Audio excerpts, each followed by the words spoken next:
कल आंधी तूफान से महाकाल लोक में सप्त ऋषि की 7 मूर्तियों में से 6 मूर्तियां क्षतिग्रस्त होने के बाद मध्य प्रदेश में राजनीति तेज हो गई है। आरोप प्रत्यारोप के दौर शुरू हो गए हैं।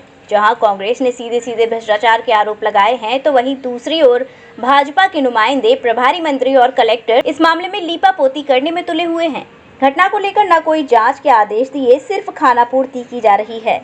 जिस प्रकार से मूर्तियों के हाथ पैर टूट गए हैं और गर्दन टूट गई है, तो उन्हें मल्लम पट्टी करके ठीक कर दी जाएगी और लगा दी जाएंगी। वही प्रक्रिया अपनाई जा रही है। लेकिन इस मामले को लेकर जिस प्रकार से मध्य प्रदेश में राजनीति सियासत में उबाल आया है, ये सियासत कहां जाकर रुकेगी, कुछ कहा नहीं जा सकता। महाकाल लोक में मूर्तियां क्षतिग्रस्त होने के मामले में उज्जैन कलेक्टर कुमार पुरुषोत्तम का भी बड़ा अजीब बयान है। उनका कहना है कि जांच का तो सवाल ही नहीं उठता है, क्योंकि ज्ञान डीप रेड में है अभी, इसीलिए मूर्तियों को ठीक करवा कर वापस लगा दी जाएंगी। उनका कहना था कि पैदल स्टैंड पर मूर्तियां लगी थीं और सीमेंटेड नहीं किया गया था, इस कारण से ऐसा हुआ। कितना बचकाना बयान है एक IAS कलेक्टर कुमार पुरुषोत्तम का। जिला और कांग्रेस संगठन ने महाकाल लोक में हुए करोड़ों के भ्रष्टाचार को लेकर स्मार्ट सिटी कार्यालय के बाहर धरना दिया, जिसमें शहर कांग्रेस अध्यक्ष रवि भदौरिया के नेतृत्व में खूब नारेबाजी की गई और स्मार्ट सिटी के CEO आशीष पाठक तथा उनके अधीनस्थ इंजीनियरों को बर्खास्त करने की मांग की गई। बल्कि कलेक्टर को जो ज्ञापन दिया गया उसमें स्पष्ट किया गया कि अगर 3 दिन में कोई कार्यवाही नहीं की गई तो चरणबद्ध आंदोलन किया जाएगा, बल्कि उज्जैन बंद करने तक की बात कही गई है। कांग्रेस के विधायक महेश परमार ने प्रेस कॉन्फ्रेंस कर महाकाल लोक में मूर्तियों के क्षतिग्रस्त होने और भ्रष्टाचार को लेकर भारतीय जनता पार्टी के मुख्यमंत्री, स्थानीय मंत्री, विधायक व अन्य जनप्रतिनिधियों को कटघरे में खड़ा कर दिया है। उन्होंने यहां तक कहा कि सबसे बड़े सदन विधानसभा में ये सवाल उठाया था और लोकायुक्त में शिकायत भी की थी। लोकायुक्त ने इस मामले में जांच भी शुरू कर दी थी, लेकिन भारतीय जनता पार्टी ने इस जांच को दबा दिया। इधर भारतीय जनता पार्टी और उज्जैन के प्रभारी मंत्री जगदीश देवड़ा ने महाकाल लोक का निरीक्षण किया और मीडिया के सामने ये बयान दिया कि कांग्रेसी इस मामले में ओछी राजनीति कर रही है। ये मामला इतना बड़ा नहीं है। प्रभारी मंत्री के इस बयान से साफ जाहिर होता है कि मामले की पूरी लीपापोती कर दी जाएगी। उनकी नज़रों में कोई दोषी नहीं है, न निर्माण करने वाली गुजरात की बावरिया कंपनी और ना ही यहाँ के अधिकारी।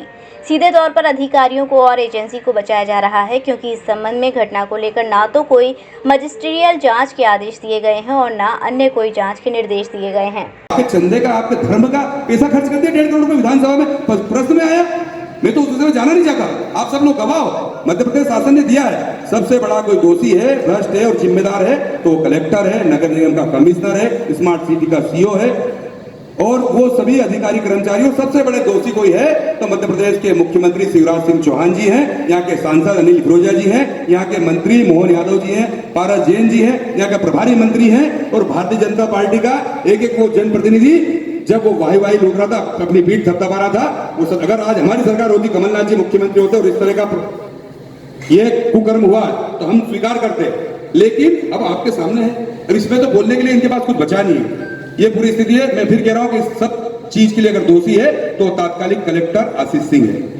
महेश परमार जी, एक प्रश्न मेरा ये है कि जब पूरा भ्रष्टाचार हो जाता है उसके बाद कांग्रेस मामला उठाती है। जब महाकाल लोक का निर्माण हो रहा था उस समय आपके जो कांग्रेस की तरफ से एक समिति के सदस्य जो कि अभी भी महाकालेश्वर मंदिर समिति के सदस्य हैं, मैं नाम तो मालूम नहीं मुझे, तो उनकी तरफ से कोई ऐसा आपको जानकारी नहीं दी गई। दूसरी बात यह है कि दूसरे चरण का काम भी चल रहा है। दूसरे चरण का काम 31 जुलाई तक कंप्लीट कर देंगे।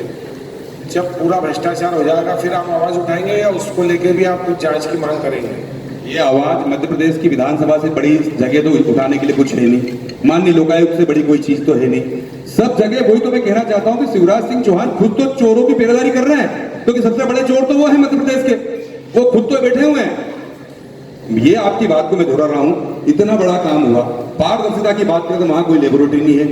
जो मानक होना चाहिए वहां सीमेंट, सरिया या अन्य जो उपकरण लगे हैं उसकी जांच होना चाहिए। पूरी पारदर्शिता के साथ उज्जैन की जनता हो, मध्य प्रदेश की जनता हो, देश के सामने रखना चाहिए कि इनने ये कैसे हो चुका।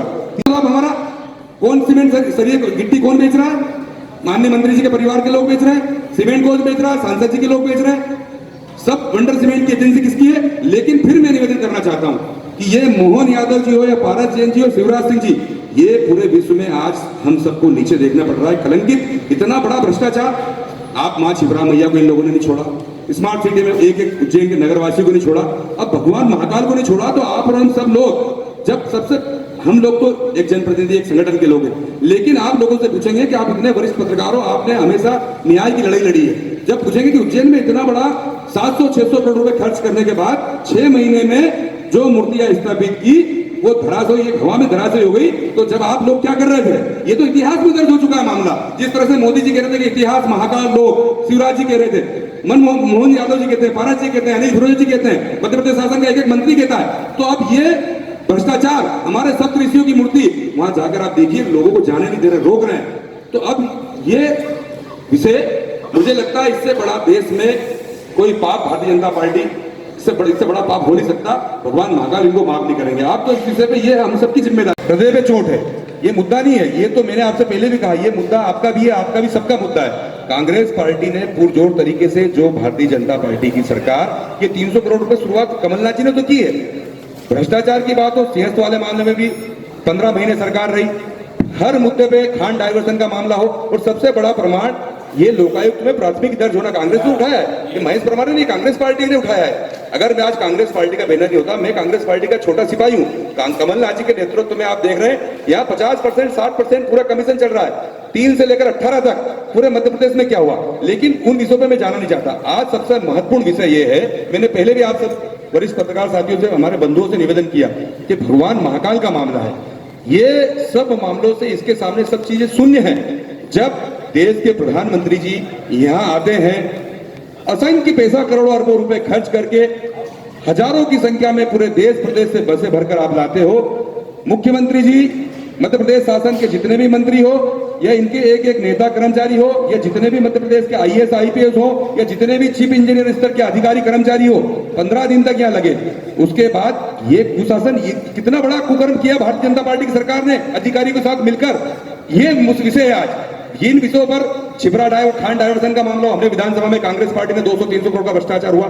महाकाल लोक के अंदर सारी प्रेस मीडिया मौजूद थी। जिस तरीके से एक छोटे से तूफान और आंधी में सप्त ऋषियों की 6 मूर्तियां वहां पर गिर गईं, किसी के हाथ टूटे हुए थे, पैर टूटे हुए थे, गर्दन तक टूटी हुई थी। जैसे ही हमें मालूम पड़ा, कांग्रेस कमेटी वहां पर निरीक्षण करने के लिए गई, जो हमें अंदर नहीं जाने दिया जा रहा था, उसके बावजूद भी हम लोग अंदर गए। वहाँ से क्रेन से मूर्तियों को हटाया जा रहा था। हटाए जाने का मतलब था कि मूर्तियों के अंदर भारी भ्रष्टाचार किया गया है। कांग्रेस पार्टी पहले भी कहती आई है कि 850 करोड़ रुपए महाकाल लोक के नाम पे जो लगाए गए हैं, जिसमें से 400 करोड़ रुपए का घोटाला किया गया है। 30-30 हज़ार की मूर्तियाँ जिनकी कीमत 30-30 लाख रुपए आंकी गई है।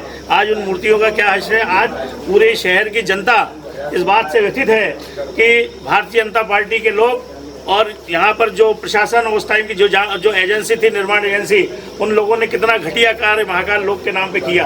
बाबा महाकाल के नाम पे भ्रष्टाचार करने वाले इन सभी दोषियों के खिलाफ कार्रवाई होना चाहिए।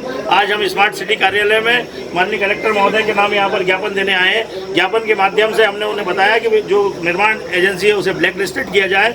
उस टाइम के तत्कालीन इंजीनियर जिन लोगों ने कार्य करा है उन्हें निलंबित किया जाए, बर्खास्त किया जाए। और बाबा महाकाल के नाम पर भ्रष्टाचार कांग्रेस पार्टी बर्दाश्त नहीं करेगी।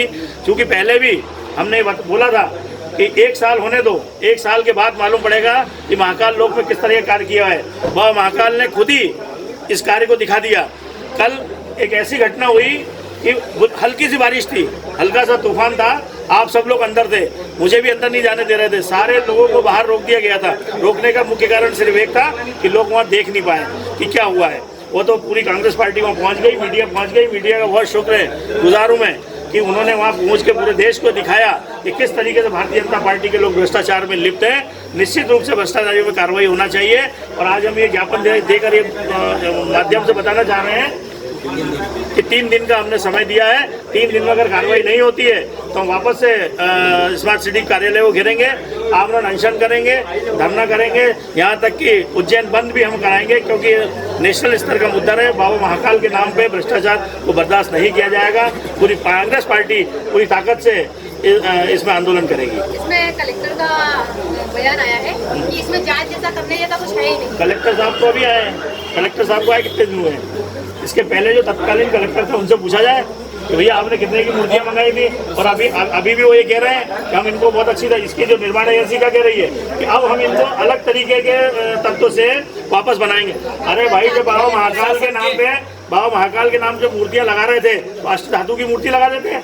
भाई आज महाकाल में अष्ट धातु की मूर्ति लगती तो ये नौबत नहीं आती। प्लास्टर ऑफ पेरिस और प्लास्टिक से बनी हुई मूर्तियां तो निश्चित रूप से टूटेंगी ना। क्या प्रशासन के अधिकारी भी इसमें लिखते हैं? तो निश्चित रूप से भारतीय जनता पार्टी के लोग और उस टाइम की निर्माण एजेंसी और उस टाइम के इंजीनियर्स और अधिकारी सभी इसमें लिप्त होंगे। निश्चित रूप से लोकायुक्त में भी हम इसकी प्राथमिकी दर्ज कराने जा रहे हैं और यहाँ पर सब पदस्थ हैं। सबसे पहले तो उन लोगों को अपने पद से रिक्त किया जाए, क्योंकि ये जांच जो है ये उच्च स्तरीय कमेटी से कराई जाए, जिसे दूध का दूध और पानी का पानी हो। के ऊपर असर हुआ है उनका, लेकिन निश्चित रूप से ये बात है कि टेक्निकल कहीं ना कहीं कुछ तकनीकी कमी रही हुई है, उसको पूरी तरह से हम दिखवा रहे हैं और इसी हफ्ते में, एक आध हफ्ते में, 2 हफ्ते में ये वापस मूर्तियाँ लग जाएगी। ऐसा कोई नुकसान वाली बात नहीं है। जिनका टेंडर था, जो कंपनी काम कर रही थी, वो वापस स्थापित मूर्तियों को करेगी और सारी मूर्तियों को एक बार हम चेक करवा रहे हैं कि कहीं किसी इस प्रकार की कोई दिक्कत अब आगे भविष्य में नहीं। क्या टेंडर में भी ये जो प्रतिमाएं हैं ये प्लास्टर ऑफ पॉलिश की? अब ये विषय थोड़ा सा देखना पड़ेगा क्या है। आप अपने स्तर पर भी आप देखें, हम भी देखेंगे इसको कि ये कब का विषय है, क्या है क्या नहीं। लेकिन 1 साल के अंदर इस तरीके का वाकया होना अरे भाई, ये अचानक नहीं, इसमें कोई भ्रष्टाचार वाली बात नहीं है। अगर अचानक इस प्रकार की बड़े बड़े पेड़, जो बहुत पुराने पेड़ 50-50 साल के पेड़ हिल गए और नुकसान हो गया, तो अगर इसमें कहीं तकनीकी, अगर कोई टेक्निकल कोई दिक्कत आई होगी तो उसको ठीक करेंगे। कोई ठेकेदार जिसने काम लिया था उसको ठेकेदार को अवगत कराया, ठेकेदार ने आपको कुछ सारे ठेकेदारों को बुलवाया है। श्री राधिका स्वीट्स प्रस्तुत करते हैं अपने प्रतिष्ठित मिष्ठान के 5 अलग अलग प्रतिष्ठान, जिनमें मिलती है गुणवत्तापूर्ण शुद्ध देसी घी से निर्मित मिठाइयाँ और मिलता है शुद्धता का विश्वास। तो आइए राधिका स्वीट्स पर और लीजिए शुद्ध देसी घी से निर्मित मिठाइयाँ। हमारे प्रमुख प्रतिष्ठान है राधिका स्वीट्स, माँ वैष्णो देवी मंदिर के समीप छठी कला, राधिका स्वीट्स रेलवे पुल के पास कोसी कला, राधिका स्वीट्स मंडी समिति के सामने सौंख रोड मथुरा, राधिका स्वीट्स धौली प्याऊ मथुरा और राधिका स्वीट्स श्री कृष्ण जन्म स्थान के पास पोथरा कुंड मथुरा।